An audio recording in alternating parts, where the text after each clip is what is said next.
Hi, Grasshopper. Uh, I'm Ashley,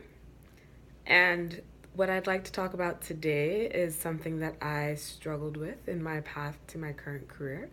I'm the first person in my family to have an advanced professional degree. I have a PhD in biochemistry, and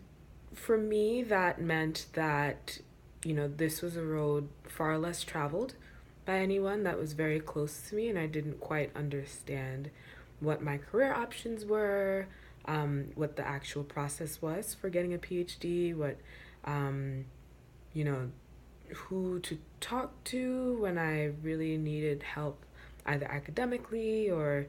making a decision as to what school to go to, or trying to think about what to do after the PhD.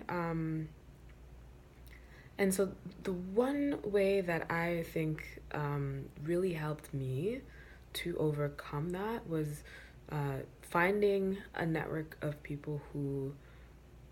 shared a like experience, who also were the first in their families to enter this sort of professional space, and making sure to maintain that network of people with constant communication and sharing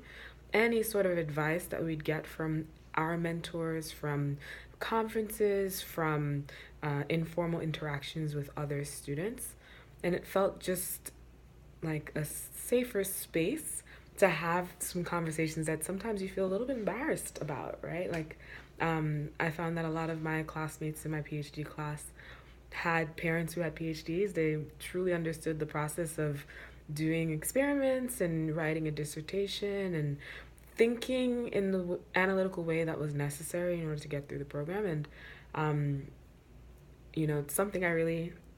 had to teach myself, but I had a lot of support doing because I had this network of people.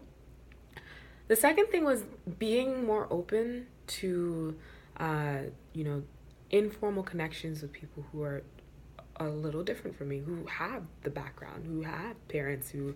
had PhDs or who themselves had PhDs, who were willing to really help coach me through this, and being vulnerable enough to say that some of the things that my classmates knew and understood as part of the process, I didn't know or understand. And for me,